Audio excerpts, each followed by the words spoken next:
Hey everyone, thanks for checking out the Ham and Spam Retro Review, a podcast where we like to review retro games, movies, TV shows, and everything in between.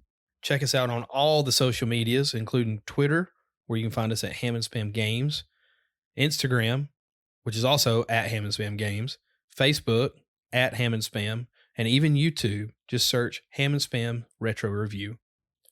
For more content, check out our friends Nick, Brandon, and also Clint on their podcast, Talk or Go Home. Thanks for listening, and we hope you enjoy.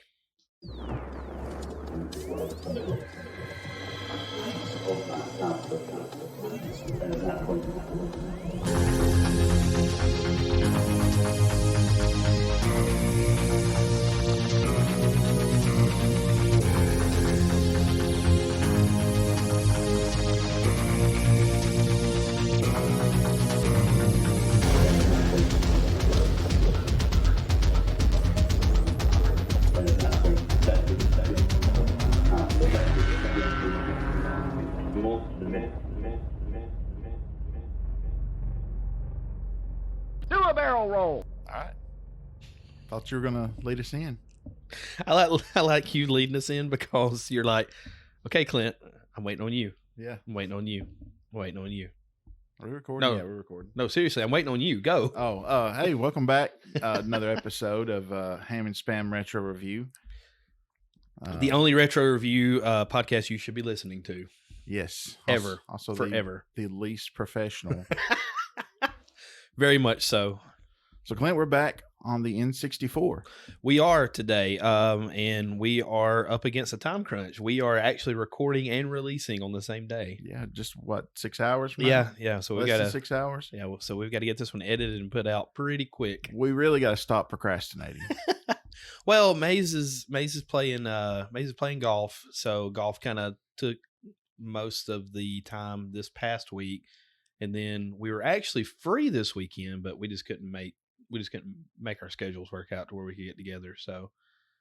So in typical Bill O'Reilly fashion, we just said, screw it, we'll do it live. All right.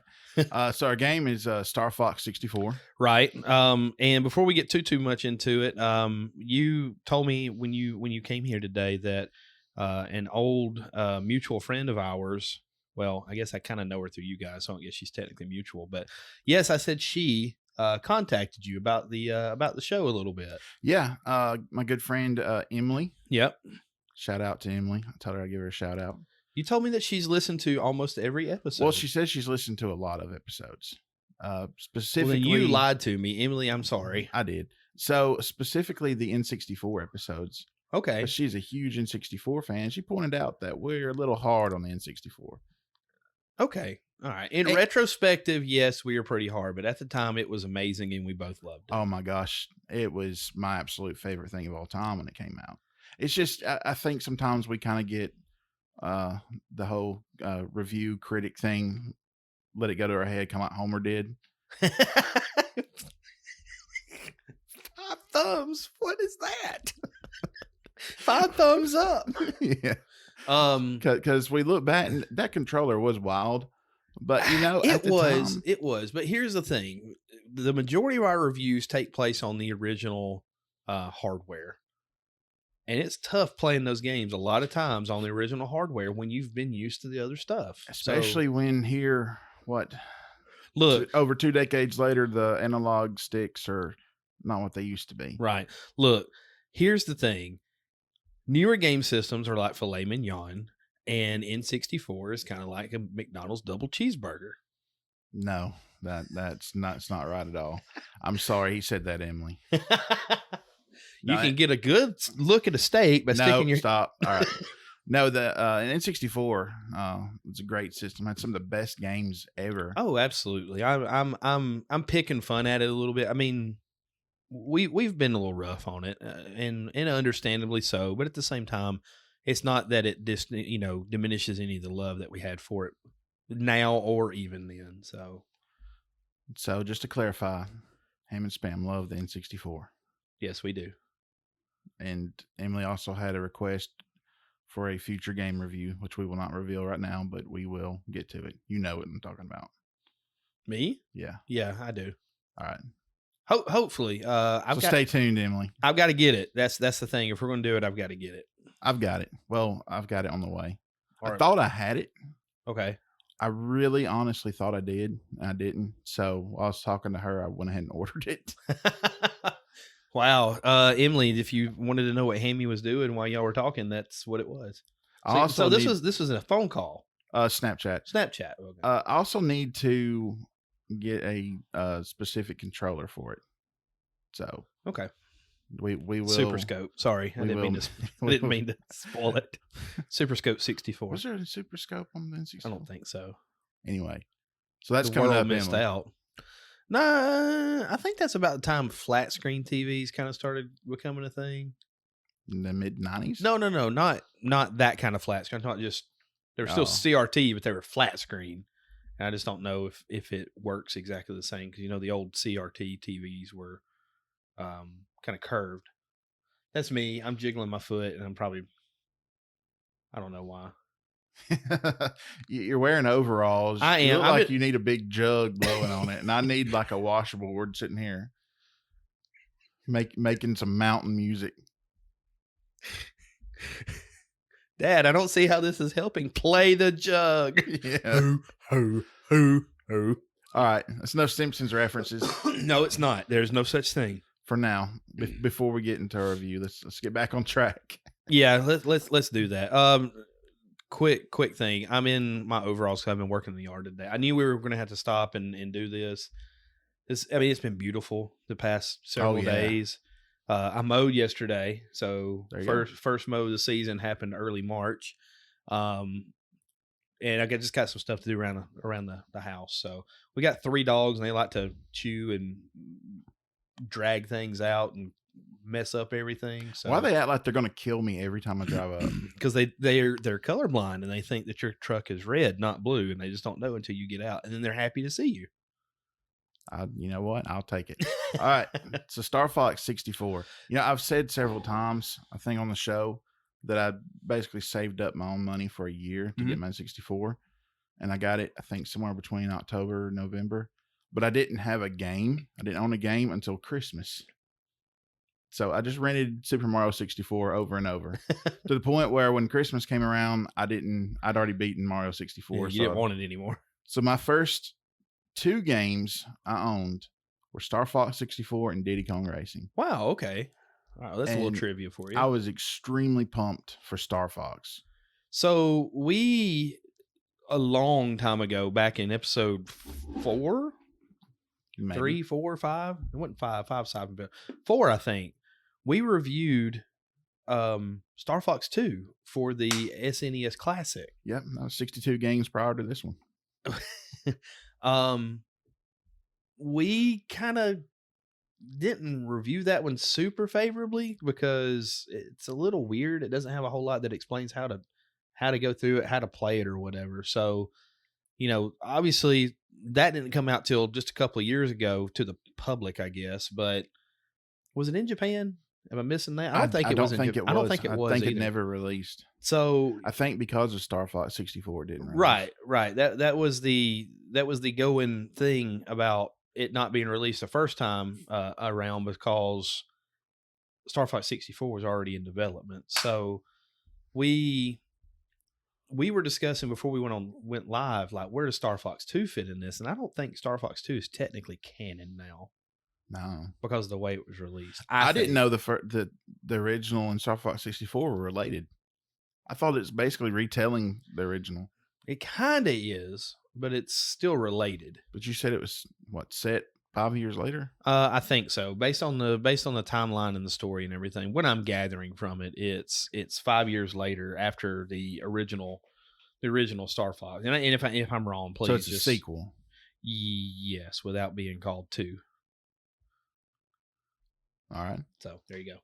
I don't have a whole lot of memories of the first one. I didn't really play it. I've gone back and played a little bit of it, and it's just, it's hard to go back to. I remember even back then playing it, and I was like, I don't know what's going on here. Yeah, Everything was just geometric. Just polygons, like literally. Was it even that? Well, I guess it was. Yeah. I mean, it looked like geometry in space. Exactly. But 64, You talk about a perfect game for the one analog stick controller. Oh, it was made for it. Because when you pilot a real aircraft of any sort, you've got one stick usually, or especially in a fighter craft, Right. So you've got the one stick layout. You've got your shoot button, which is kind of like the shoot button that you'd have on a regular pilot stick as well. No, Z wasn't shoot. Z was roll. Z was bank left. Okay. Then R was bank right. A was shoot. B was bomb. That is right. We can omit that from the podcast because it makes me sound like an idiot. We're keeping it. C down was brake. Right. Use the brake. C left was boost. Use the boost to get through. And Tom has eroded my memory as to what the other two C buttons are for. Well, one's up and one's right. Yeah. I don't think it did anything. Oh, C up changed the camera angle. Yes. Because you could play first person. Technically, yes, you could play first person. I did a playthrough. I've played through this game several times. I did a playthrough completely first person before. Well, that's the thing about this game as well. It's very replayable. It's so much fun. It's very replayable, but it's also super easy. If you want to make it easy, it can be super easy. If you want to make it hard, it can be super hard. And a lot of people, shoot, I didn't know there were alternate pathways in 90% of these levels. Yeah. Until I owned a 64. I was almost 30 at that point. Well, for the most part, these levels are basically on rails shooters. Yes. I mean, you're just following the path and you move around, shoot stuff, dodge stuff. But yeah, you're right. Like these alternate pathways, like you would never know they're there. Never. I had no idea. So it took me years to know that there was an alternate pathway in the first level. You go through the 7 arches, and Falco's like, "Hey, I've locked onto an enemy ship. Follow me." You go in the waterfall. It's like, holy crap! There's a whole other boss here, which was awesome. I love that boss. But I will say this: once I found that alternate pathway, very seldom have I ever gone back to the all range mode boss. Yeah. But it's because I'm like, man, this boss kind of sucks. I like the other one better. So, right. I find myself not playing the mission complete boss. I'm using air quotes there. You know what I do? A lot of times when little Hammy was getting ready for church on Sunday mornings, I'd get ready really quickly so I could play some video games before we left. For the longest time, it was Super Mario Kart. But when StarFox rolled around, I would go through the training mission over and over just to get to the end, all range mode, and just fly around and shoot down stuff. Yeah, all range mode. That was something that was a little. I don't know if it's the first, but it seemed like it was a little ahead of its time because didn't they have it in 2? Maybe. But again, at the time, 2 wasn't a thing, so it's hard to. Yeah, that's true. Stop going back to 2. I don't remember 2. 2 was 60-something episode But ago. it seems like they had the idea for 2, and a lot of those ideas they kind of scrapped and put on. Right, they did. 64. Which, by the way, back then I was obsessed with fighter jets.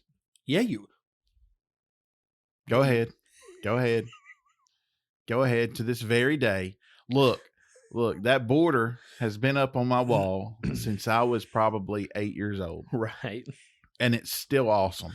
Hammy has F-16 fighter planes as a border along the top of his wall. F-16 and F-15s. There you go. I love fighter jets. No, there's nothing wrong with that. I remember we used to do the gift exchange in elementary school, about 3rd grade or so. I had gotten you the Apache helicopters. You hang from the ceiling and you turn it on. It just goes around and around and around in circles. Oh man, I love that thing. Too bad it didn't actually fly. Well, can you imagine being a kid now being like, "Hey, I want something that kind of actually flies. Hey, here's a drone. Great, cool." I would have lost so many G.I. Joes. Oh my goodness. I lost so many without the yeah. The little parachute guy, like just get it as high up as you can and just let it go. I'll never forget the first time I saw Home Alone and he was shooting the G.I. Joes with his BB gun. I was like, holy crap, that's a great idea. Just destroyed them. I kind of had the same thing happen to my Tonka trucks. I had Tonka toys back with 4 or 5 or whatever. Yeah, 10, 11, 12-year-old Clint decided to beat him up with a baseball bat. Those things are priceless now. So yeah, I had a G.I. Joe jet I got for Christmas one year. Like it's a full jet and it had a handle that came out under it. so you could hold it and kind of fly it around. It would make noise, Mhm. and it had a laser projector on it with a target, and it had missiles it could shoot. My gosh, I put the hours in that. Really? Yeah. Oh man, we eventually had to throw it away because it was broken. Because I think I'd had too many crash landings. You know what I love about this podcast? What's that? Pig trails. Oh yeah. Well, I mean, yeah, I guess it is. So, I found it on eBay. I may have to get it again. Just leave it in the box. Pure nostalgia. Yeah. Well, No, if you can get a hold of it, maybe. So this was your first game. One of the first two games that you actually owned. What did you think about this game? Did you think that this was one of those that kind of, I mean, after a while, anything gets a little boring, but did you ever think that, man, this is just, okay, all you're doing is flying and shooting? And because it also had PvP. Yeah, if you had multiple people come over, sure. I had friends over, and I kept a logbook of all my wins and losses. Really? And I never lost. I stopped counting at 100. I was 100-0. I was like, I'm perfect. I'm the greatest StarFox 64 player ever. Wow. Here's my proof. Somebody's going to hear that. Well, I mean, when you're playing people like me, so yeah. So anything you want to add to the story before we kind of get into, some of our likes and dislikes about the levels and things like that? I mean, it's a pretty bare bones story. I mean, it really is, and getting a jet to save the world, right? And to an extent, it's almost Zelda-esque in the fact that it's the same story but different, But apparently a sequel, right? So wait, didn't we do this exact same thing 5 years ago? Well, I mean, that's basically what almost every first party Nintendo game is. Yeah. Hey, if it ain't broke, don't fix it. Exactly. I mean, Link saves Zelda, defeats Ganon. Mario saves Peach, defeats Bowser. Yeah. Fox defeats Andross, saves Corneria. Got a little cross there, but although they did kind of mix it up on the GameCube. They did. Dinosaur. We're gonna have to review that sometime. I love that game too. Really? Yeah. See, I don't think I've played outside of our first review with 2, and like I said, we might not have done it too much justice, but outside of this one and a little bit of 2 and a little bit of the original, I've not played any other StarFox games. I've played through 4 StarFox games all the way through. What is it? There's Assault, there's Zero, which I wanted to play. I didn't play Zero. Yeah, because I didn't. I know you didn't because it's still sealed up. So when I finished Twilight Princess, I had, I don't know, what did we say? You gave me to the end of February, right? Yep. To get it done. Gosh, that was 3 weeks ago when we reviewed the game. So I had a couple of weeks I could have got into it, but I actually sent Hammy a message, said, "Hey, can I play StarFox Zero? It's still in the packaging." He said, "Yeah," and I just couldn't bring myself to be the one to open it, so I didn't play it at all. I might break it out and play it, but no, I played through StarFox 2, which after we reviewed it, right? StarFox 64 multiple times, Dinosaur Planet, and Assault. Okay. Which one was it where you're actually on foot? Was that Assault? Dinosaur Planet. Oh, okay. Assault, you could get out on foot some. Okay. But Dinosaur Planet was mainly on foot.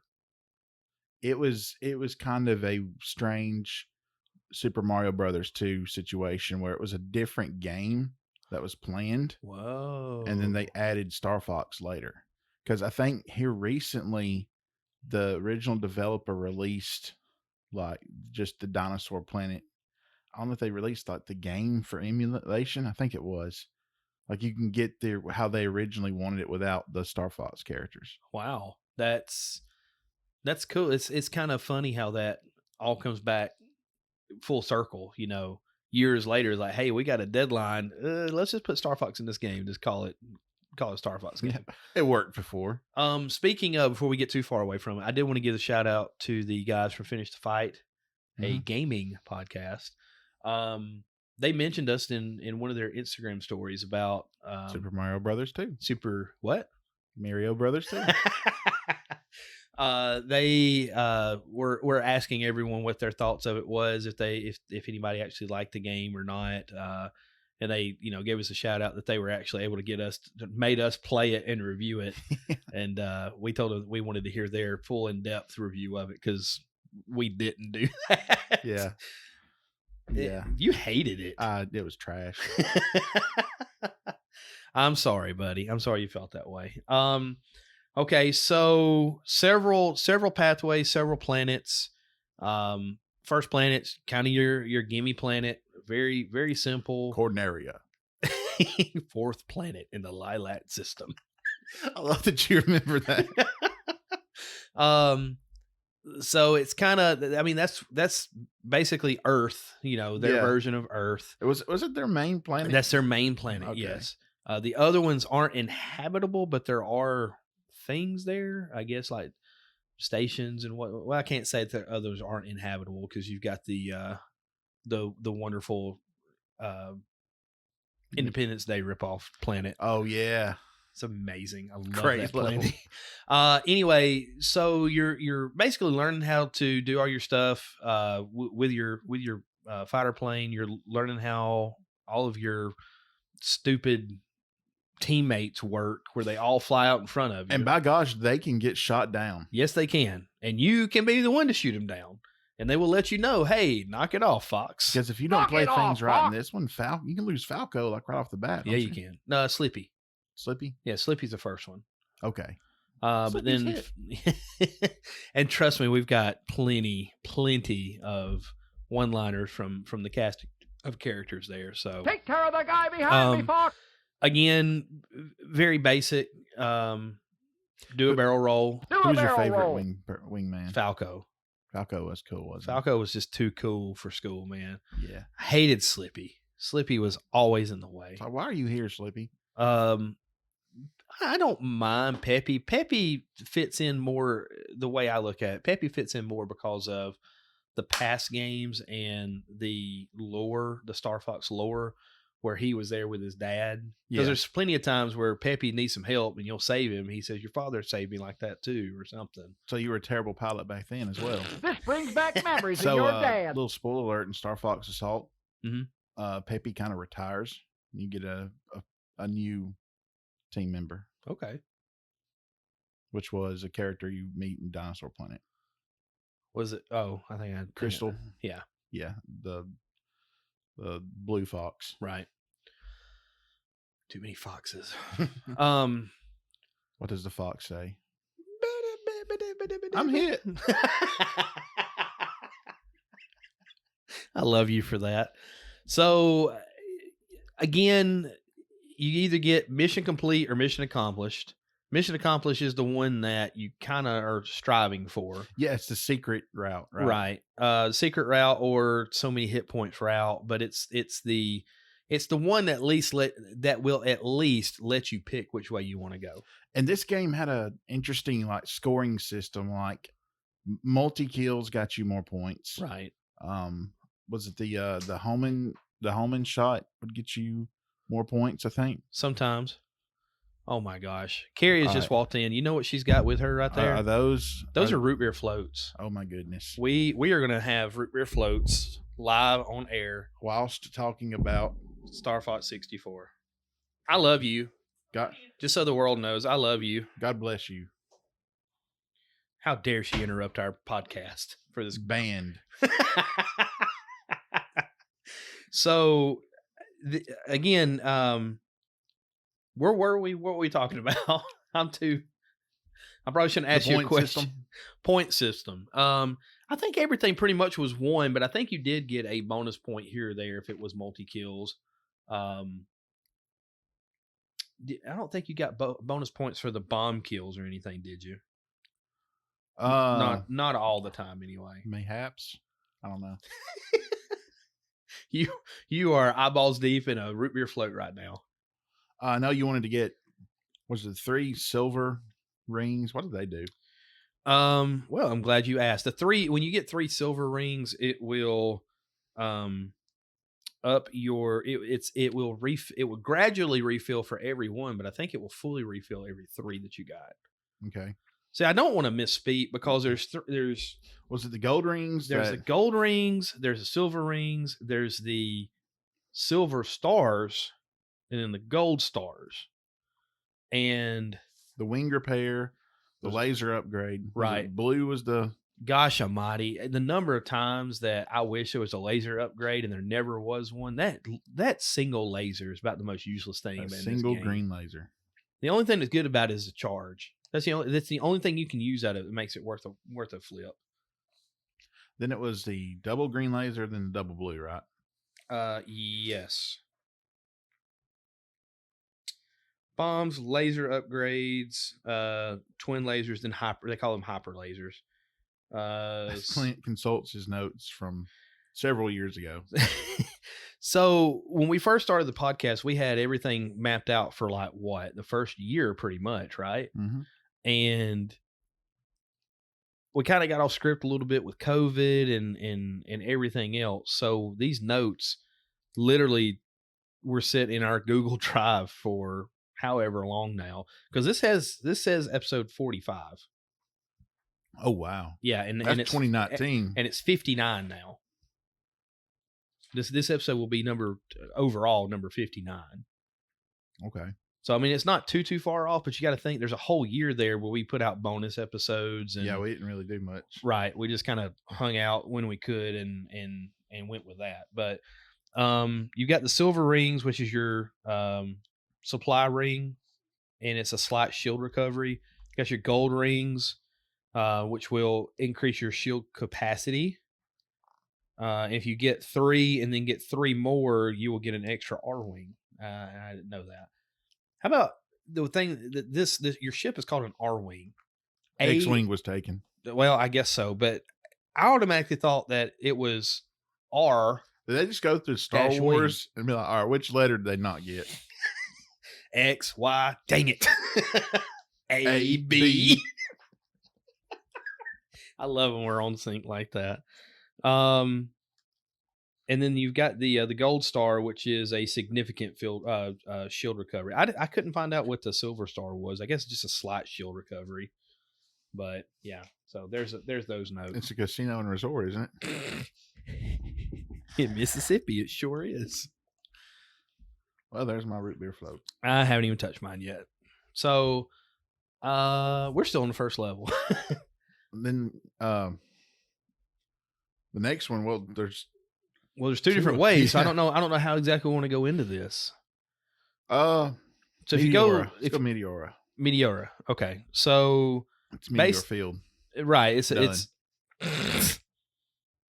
so you're going through a meteor field and you're trying to chase Andros. Don't you get on the backside of the meteor field and you have to go against the 2 Shogun kind of warriors things? Oh well, dadgummit, these stupid notes. No, wait.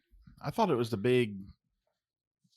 All the enemies were like these obscure geometric shapes. Well, not only that, but they basically told you where to hit with the glow points. Let's see. Keep talking. It's like, guys, how about we design a boss without glowing points? Maybe they won't beat them so quickly. It's like, no, man, that's radical thinking. Okay, it's the Meteor Crusher. Shoot the targets on the backside of the crusher. The shield tries to protect from the core. After a fake surrender, the ship turns to phase. Shoot the laser beams shoot the beam blasters to defeat. Mission complete. Reach Finchina. And then you can hit the warp zones. I forgot about that. You can hit the little that was hard. Wormholes is kind of what it looked like. Yeah. You hit 6 of them, and you end up going to Katina. So there you go. All right. If you chose the other way, you would end up in Sector Y, which it's kind of neat because wasn't that the battle? Yes, it was. Okay. Yes. Yeah, I really liked that mission a lot. Yeah. Okay, it was Sector Y with the Shogun warriors. Yeah, you had the 2 Shogun warriors, basically like Gundams, right? Yeah, Sector Y was where it's like the big battle between the good guys and the bad guys, firing against each other. That really felt epic. I liked it a lot. That one was, if you got the easy one, you just completed the mission. You go to Katina, if you were able to get over 100 hit points, which is really hard to do in that one. Oh man, it was. You went to Aquas. And then, of course, we're kind of skipping over the medals. I can give the medal numbers. I actually did that much research back in the day for this. But Aquas, I've only been to once. Right. We discussed that off air. Mm-hmm. Aquas is the only underwater level in this game. The Blue Marine, that's what it was called. The submarine that you had was called the Blue Marine. Kind of dark. You had infinite torpedoes. That was a good thing. You still had the lasers. It was actually pretty easy. It kind of was until you got that big clam at the end. That thing was hard to beat for some reason. But the infinite torpedoes, man, just spam that. Blow everything up in the water. Oh, yeah. Next level, Cantina. Well, I mean, again, it really depends on which way you want to go. We're missing over Ficina, which is kind of the ice planet where this is the first time you meet Starwolf.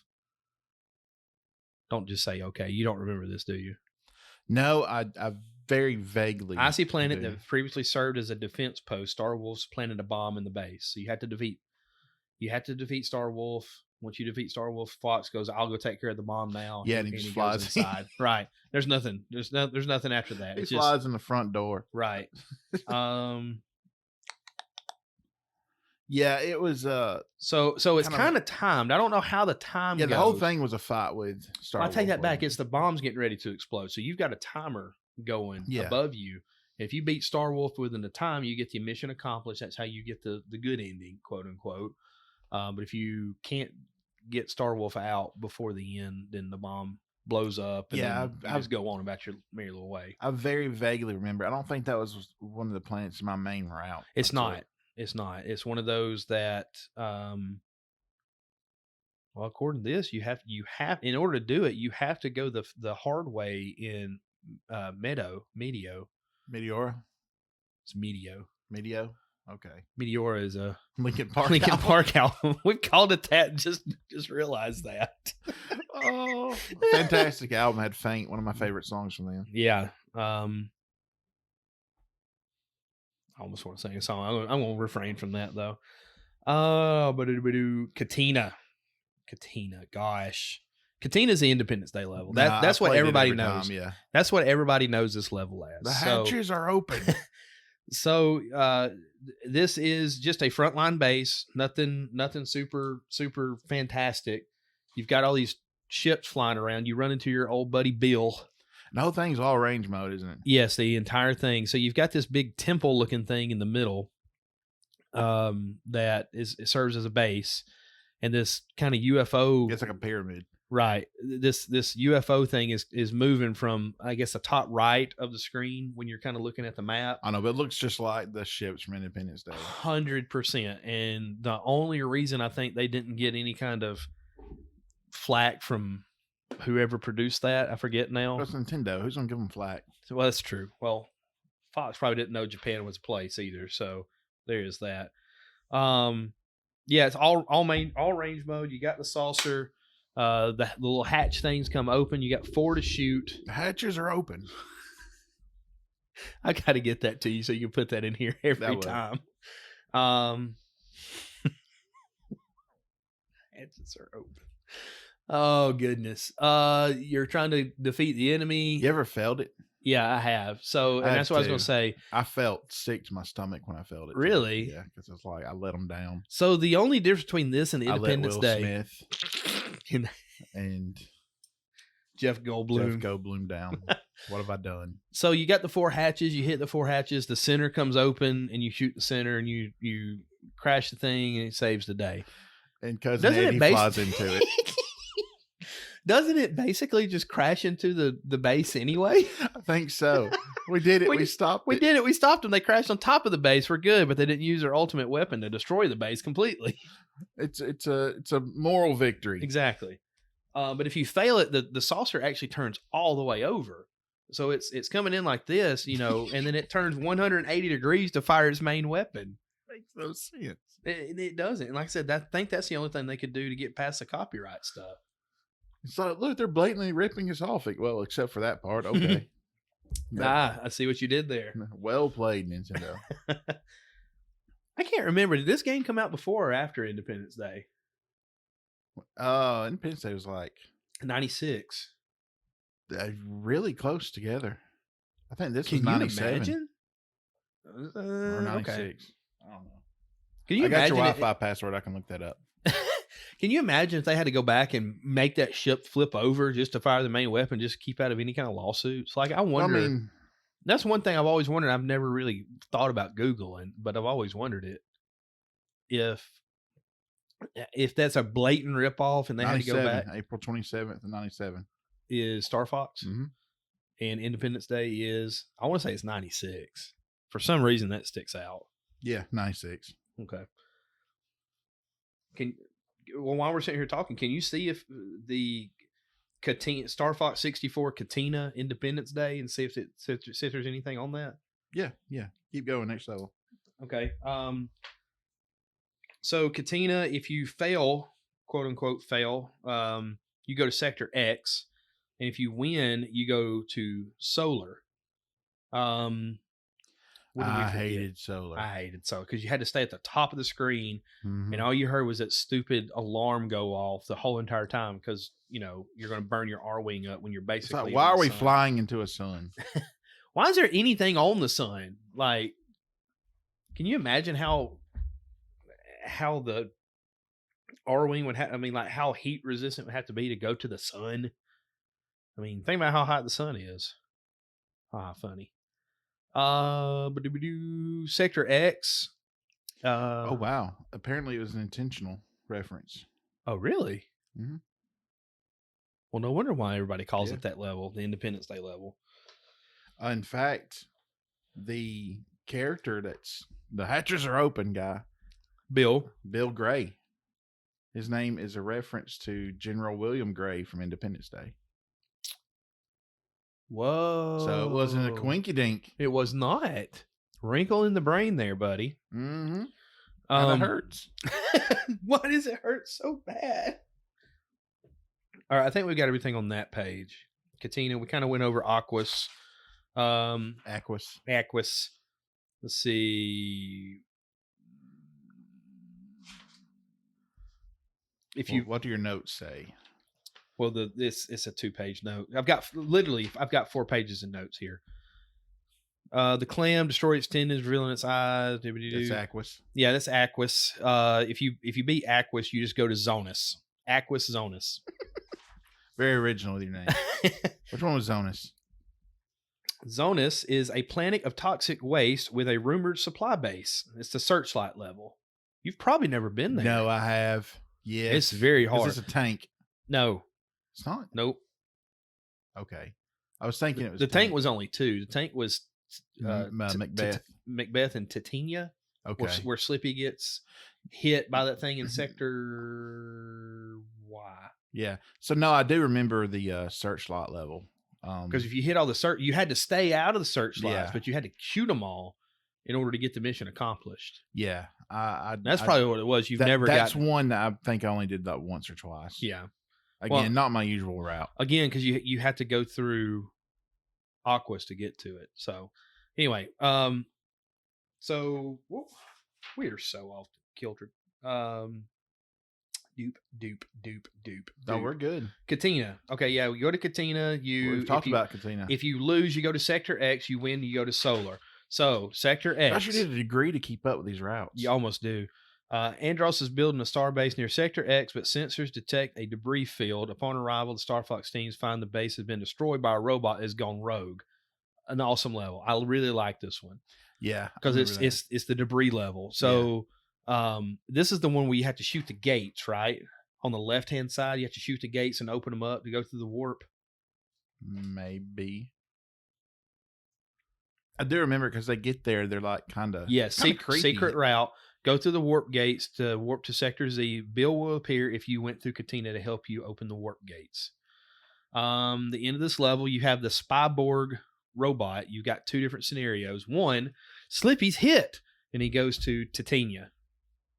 I don't know. Let me say it. Right there. I've taken a few hits, but I'm okay. Titania. Like titanium. I learned something again. There you go. Another wrinkle in your brain. Or you can beat it before Slippy gets knocked out, and the team will go to Macbeth. Titania, right? Yeah. Was we'll get there. Or the other route was Solar, the molten planet, basically the sun. Has ties to Andros's army base. Incoming from Katina. If coming from Katina, Bill will arrive on your way to help. The boss is Volcane, which is just this big, huge lava monster. Why don't we just call it that? Big, huge lava monster. Okay. Zonus, we talked about it. The boss is a submarine. Stay aside. You got to sneak your way into Section Z. Oh my God! Let's move on to the Titania Macbeth. Okay, Titania. It's a Landmaster level. Desert World with red dust. Reach Goris to free Slippy. Defeat the boss to continue to Belize. This is another one I didn't do very often. Yeah, I tried to get away from. I did Macbeth quite a bit though. Oh, I loved Macbeth. Yeah, and that's the next one here. Enemy supply train. If coming from Zonus, Cat will show up to help you find train switches. The enemy is the enemy is Macbeth. Enemy supply train making delivery to the station. Flip all the switches. That's all I think about every time I hear that. Flip all the switches to force the train to crash into the station. So you've got mission accomplished, make the train crash, mission complete. You beat the boss, the kite boss. I always call it the kite boss. Yeah, I didn't fight him very much. I usually hit the switches. They were pretty easy to hit. Yeah, because it was 8 switches, 6 switches. I think so. Some of them you had to like break real hard. Oh, right. Sector Z. You can only get there from Zonus or Sector X Warp. The space graveyard, Andros' military in the area, scavenging for parts for old ships. If coming from Zonus, Cat will appear to help. Can dock in the Great Fox to regain shields. See, this is what adds to the replayability. Because you can go, you could There's so literally not ways. Play the same way twice. Right. And like right there, that level. It's like if you come from one direction, Cat will help you. If you come from a different direction, she's not there. Right. So very, very high replayability. Almost done here. Even though every time I replayed it, I basically took the same route. The balls for Sector Z are the Copperhead missiles. There's a single missile, a double, 2 missiles, and then 3 missiles. Mission accomplished is beat all the missiles, and then you go to Area 6 again. Where are the missiles headed? Toward Great Fox. Okay. Toward your main ship. Because you remember StarFox 2? The missiles are heading for Canaria? Right. So I guess they kind of pulled that maybe from that, but just kind of kept it more with the story. Yeah. In doing that. Yeah, right. And the damage that Great Fox receives is like shows up at the end, doesn't it? Yeah, okay. Yeah, and if it's 2 damage, basically you won't have its support going forward. Yeah. So like where Rob's sending these item boxes here and there. It says Rob 64. Isn't that what you had to put C right for? I think you're right. Boom. There you go. There you go. Very hard to do, especially if you have died beforehand and you come back and all you got is a stupid single laser. It's near impossible to do with a single laser. You know what this game would benefit very well from? What's that? The rewind feature. Possibly, but see, I didn't think it was that hard to go through the game though. To need a but I mean, if you're trying to get certain stuff, you're having bad luck. Well, that's true. I mean, that's why Switch needs to release a 64 online. Yes, that's please. Just me. That's just me. Yes, please. That's me as well. If you just think of just a first party game, I'm not getting into that discussion again. I've already gotten into it multiple times. So, you defeat all the Michels. You go to the Michelin Man. You go to Area 6 again. Another great name. If Great Fox is damaged, you are forced to go to Belize or Bolsey, Bolse. Bolsey? Yeah, because Belize is like a real country in Europe, I think. Or a city or something. I don't know. Bolsey is an all-range mode. It's a defense satellite for Venom. God almighty, I can't talk today. A force field protects the core. Down the force field to access the core. Boss is the core destroy. Boss, I remember Star this Wolf. one. This is where you get Star Wolf again. Yeah. So this is this the final time you encounter Star Wolf? if you're going this route, it is. And what I mean by that is, because you get the force field down. Star Wolf comes out. You got to defeat Star Wolf and then get to the core, because the core is spinning. It's got the little dots on it. Yeah. That you got to hit. So, because when you go here, you go straight into the Venom pyramid. Go straight to Andros, or quote unquote Andros. Whereas if you go through, was it Sector X or whatever? Yeah, this it is, one to me Area had 6? some Return of the Jedi vibes. Flying to the Death Star. Yes, very much so. Defeat Star Wolf and go on to Venom. That's it. So if travel through Ficina or Sector Z, or did not defeat Star Wolf in either level, the boss is Star Wolf. Defeat Star Wolf, continue to Venom. So you've got two different bosses there. So if you haven't beaten Star Wolf, you have to beat Star Wolf to go all the way through. Yeah. But if you have beaten Star Wolf, they won't show up here. You just do the core, go to Venom. When you go into Venom, you don't go through the canyons of Venom like you do if you go through Venom Prime. I don't know how to explain that. That's a lot of Venom, man. It's a lot. Sector 6. Let's see. Cornerian Defense Forces military designation for the defense of Venom. A fleet of Andros army is present to stop StarFox team push through the fleet to get to Venom. Can I just point out at this point that StarFox, the team, is actually mercenaries? Yes. They are actually mercenaries? They are mercenaries. What if Andros offered them more money than Corneria did? Well, do you know what the whole backstory of them being mercenaries is? Money. But do you know why they need the money? The rent is too high. StarFox's dad had the Great James Fox. McLeod? James McLeod had the Great Fox built and took out a huge loan for it. And that's the whole premise of this: is you are going out and about to make money to pay for the Great Fox. That's it. That's literally it. So if Andros came along and was like, "Hey guys, I'll just pay off your loan right now if you stay at home, if you don't stay defend there Corneria." Yeah. Can you imagine?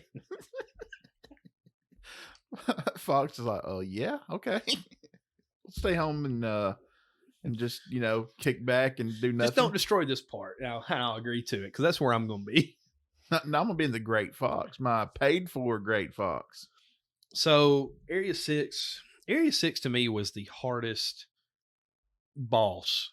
It was that one that had the little tentacle things that went around and around and around, and it would kind of morph in and morph out. Yeah. I hated that boss. I don't know why it was so hard.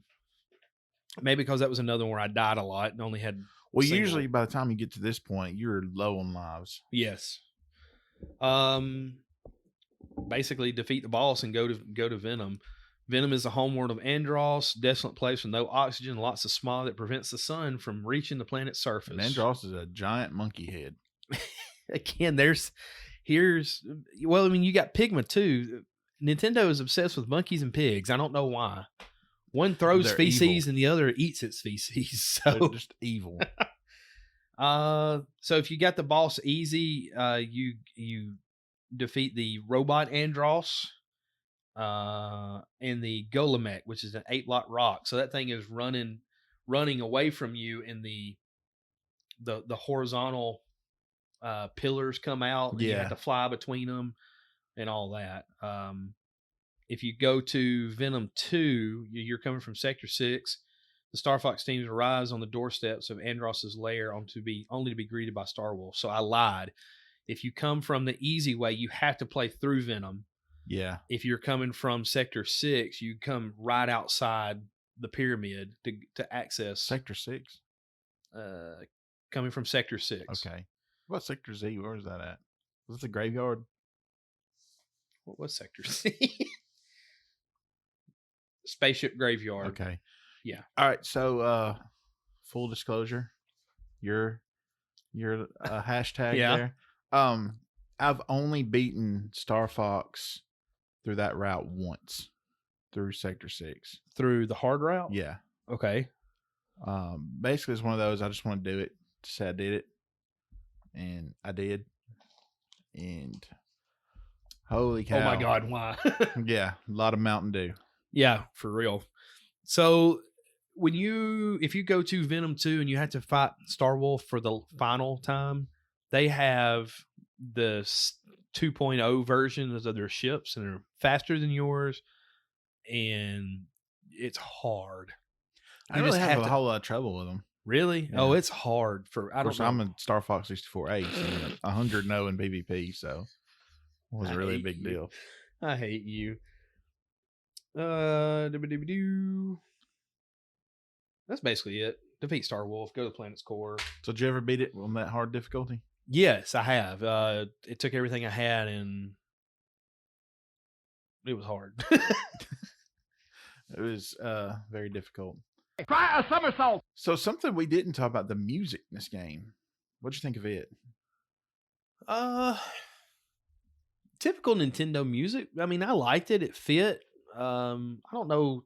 I mean, my threshold on music is Donkey Kong Country. I mean that yeah. That's the ultimate for me. I mean, yeah.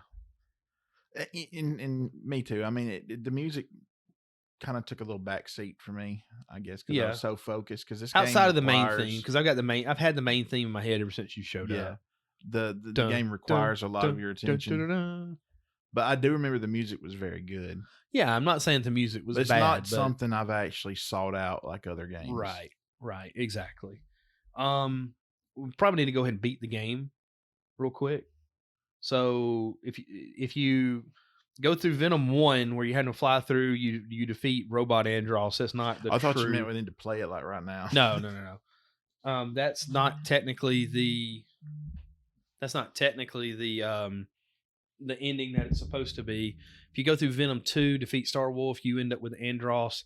Here's another thing about Nintendo. Don't you shoot Andross's hands first? Yeah. And then when you shoot him, he's doing this whole Nintendo hates hands. They hate hands, and then when you defeat Andross, he becomes a brain. A brain and eyes, and he's chasing you. That was always true. So you defeat Andross. So hold on. You have to fight his hands. You have to fight his hands. In Super Mario 64, remember the hands and the pyramid. Right. In Ocarina of Time, you fight Bungo Bungo, which is hands. Right. The Shadow Temple. And then the main villain of the you said Ocarina Brothers, of Times. I was talking about Twilight Princess. It held the soul. Yeah. But in Smash Brothers, main villain, hands. It's crazy. What's up, Nintendo? I don't know. Some therapy. But it isn't the second. Yeah, the hard difficult. Once you beat Andross, when you're flying out, like you see your dad, who's supposed to be dead, isn't he? He's supposed to be dead in this one because Pigma, the pig that's on Starwolf in this one, apparently was one of your partners in the first one. I don't know. Don't hold me to that if that's actually the right way of saying that or not. But he betrayed him. He betrayed him, and that's why everybody at least believes him to be gone. But James McCloud shows up, says, go follow me, Fox. Not quite that, but he's like, you can do it. I believe in you. All that typical dad stuff that real dads say, not me to Maze, but I've never heard that.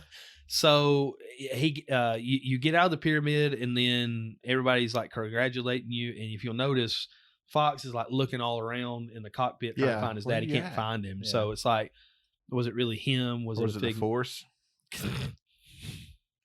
That's the second Star Wars reference you've had here.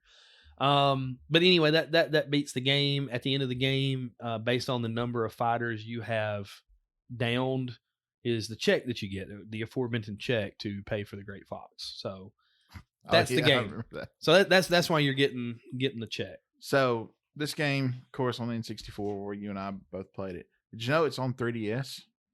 I did not. Yeah, I actually had to take my dad for a doctor's appointment. I had to wait out in the truck because, COVID. And I took my 3DS with this game with every intention of playing it. And instead, I just slept the whole time. In a post-credit scene, Pepper receives a bill from StarFox representing the number of enemies killed and multiplies it by 64, resulting in the amount of money due. If the price is between $50,000 and $69,999, which is between 781 or 1,093 enemies killed, he will say, that's one steep bill, but it's worth it. If the price is over 700,000, which is 1,094 kills or more, he says, what? And at this point, the bill is stamped. Yeah, I've gotten the what. I've gotten the what. Most of the time. I don't. There are 25 different routes available to take to beat StarFox 64, ranging from easy to very hard. One particular is called Miyata. What's the guy from Nintendo? Miyamoto's route, because it was his favorite to take. So he went from... Of course. Yeah, of course he'd say that. It's like, yeah, the most difficult's my favorite. So he would go from Corneria to Sector Y to Katina to Sector X, Sector Z, Venom, Area 6, and then Venom 2. Apparently there's an expert mode will unlock. There's an expert mode, and you unlock Fox wearing his dad's sunglasses. Okay. Did not know Which that. I would laugh at and not play. And that's all. Because I also had Diddy Kong Racing, which I 100%. Again, another pick. I just thought of that whiz pick. We reviewed this game. We did, yes. Okay, so that's both my original N64 games. I don't think you mentioned that in the in that review. No, probably not. Because I didn't touch Diddy Kong Racing for a long time until I beat StarFox 64. Wow. Which, by the way, it came with a Rumble pack. It did. I don't have a Rumble pack. Which I do. Which all the controllers for everything now has built-in Rumble. Yeah. That he had to clip it into the underside. So like a magazine into a gun. And it took batteries too. I was going to ask, how did that work? Because everything else like now is plugged up, but even when it's plugged up, it doesn't necessarily have power running to it. Yeah. I was wondering how the Rumble pack worked. No, you had to put batteries in. Okay. It burned through them. Let me tell you that. Well, no worse than modern day controllers burning through batteries. Gosh, I remember when I was a kid. We had that little store, that old dollar store. I remember Bills. Yeah, when we would drive down to the beach, which was like 6-hour drive. Yeah, I would have my CD player, and I would get those batteries from there. Oh gosh, I'm not joking. 3 songs. No. They didn't even make it to the end of my driveway, and the battery thing came on. I was like, "Are you serious?" So we would stop, and I would get some Duracells, and they would last me. Yeah. I can't remember where we were going, but we took a chartered bus in middle school at one point. And that's back when portable CD players were big. Mm-hmm. And I remember playing a portable CD player and playing my original black and white Game Boy, not the color, boys and girls. Black and white or green and black? Well, green and black. It represented black and white, I guess. But I remember having that and 2 sets of extra batteries for the CD player and 1 set of extra batteries for the Game Boy. Mm-hmm. And wherever we went, I want to say it might have been Moundville, Tennessee Aquarium, I think. Yeah, we went there. Yeah. So anyway, I remember that and went through every one of those batteries. Some kid in 5th grade on field trip had his Sega Nomad. I sat by him on the way there and back. Was it Evan? I think it was. Probably. Because that blew my mind, because that was actual Genesis games. Yeah, it was full blown. Now, you talking about something that'd eat up some batteries. Oh, Game Gear? Game Gear, the Nomad, the Virtual Boy, they all did. I've still got my old school Game Boy. It's right there in that case. Did you ever have a Game Gear? I never did have a Game Gear. I want to get one. I would like to get one, of course, to play the Sonic games. You got to invest about $200-$300 in batteries. But oh yeah, well, you can maybe find the AC adapter. Yeah, there was an AC. Or you can adapter. get the Game Gear Mini. Oh gosh, what a joke! What a joke! Let's make money off something that's popular right now. And let's completely screw it up. Aren't there like 3 or 4 different ones? There's 3 or 4 different ones because they all have 3 or 4 games. Why? And none of them are the same. So if you want, Game X and it's only on System X, you've got to buy it. And they're like, what, $60 a piece? Something like so that. If you want all the games, it's $240. Forget that. That's stupid. Oh, That's Hammy like is my favorite. Hammy. Turbo Graphics arcade thing. I think it's Turbo. It's like literally a little arcade. It's like, how are you going to even play it? You can't even see it. It almost reminds me of cell phones. You know, when they first came out, they were super big and they got smaller and smaller and smaller and smaller and smaller. And now it's like the Curious Case of Benjamin Button. Now they're getting big again. Yeah.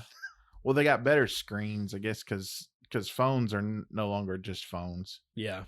I mean, my gosh, I think the actual use of a phone is used less. I was going to say, else. I don't think half the kids know that the phone is the phone. You may tell you call people. You may tell you something. This is full disclosure and 100% the truth. We were flipping through TV last night. We've got YouTube TV. We're flipping through the channels, and there's a show that comes on Fox called 911. Mm-hmm. Maze happened to look up and said, 9/11. Let's watch that. And we said, no, Maze, it's 911. He says, what is 911? What? Maze only associates 911 with 9/11. Wow.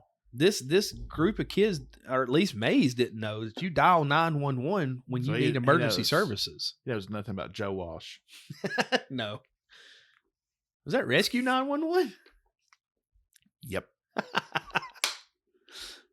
So yeah, that's my kid. My kid doesn't know Well, to call 911. That's probably most kids. You'd be surprised. You remember back in the day, you just pick up the phone and dial the last 4 digits and it would ring? No, I don't. You don't? No. Dude, we used to do that all the time. Just, hey, I want to talk to my Aunt Joyce. Beep, beep, beep, beep. Hey, what's up? That's it. Just 4 numbers. You ever remember picking up the phone and be able to hear people talking through it? The party lines? I guess so. What the heck, Clint? Are you actually like 20 years older than you say? That was before us. No, it wasn't. Yeah. I could pick it up and be on the dial tone. You could hear people talking to it. It's the crappy copper crap we have here. You know why? Because we actually had a private line a lot sooner than everyone else. Because my dad was a forest ranger, and he needed a private line. Oh, okay. So they got him a private line. Okay. You're becoming more like your father. Anyway. So I'm from the future. Yeah, we were uptown. So we're complete, first of all, with the game. Love the game. Oh yeah. Had a lot of fun playing it. Still have a lot of fun playing it. I do wish there was some way this could be 2-player, which we say that a lot about Nintendo 64 games.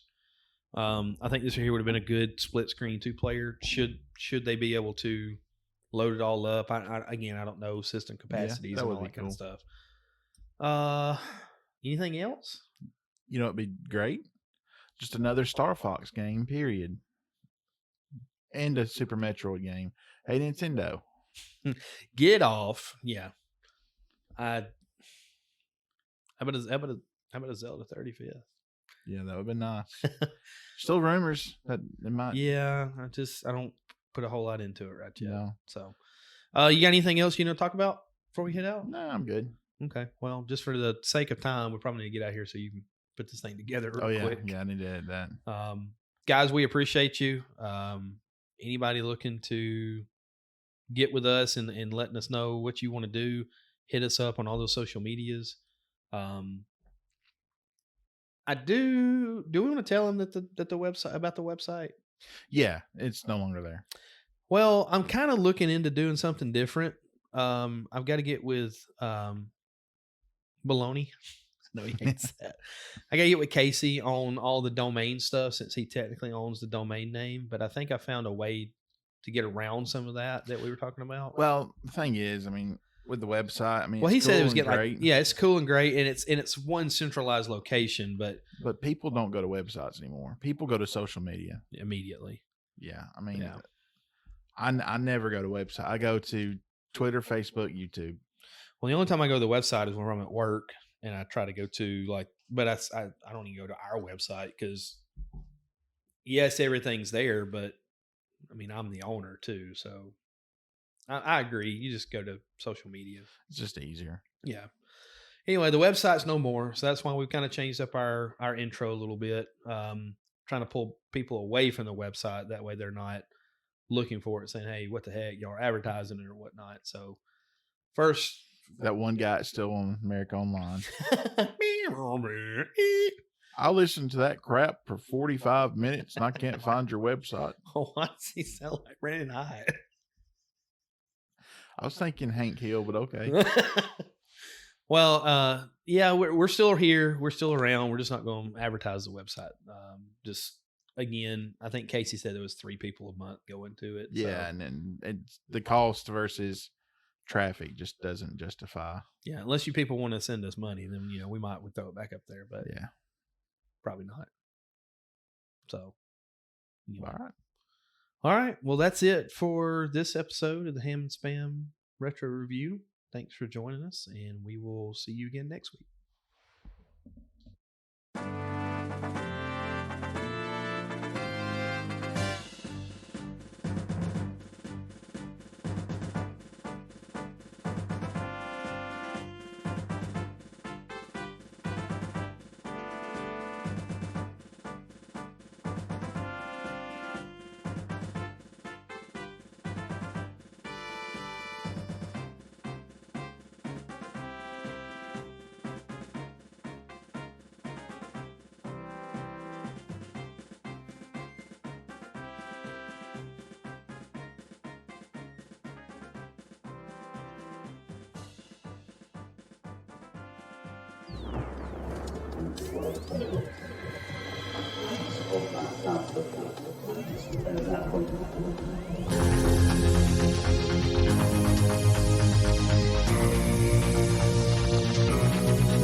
Do a barrel roll.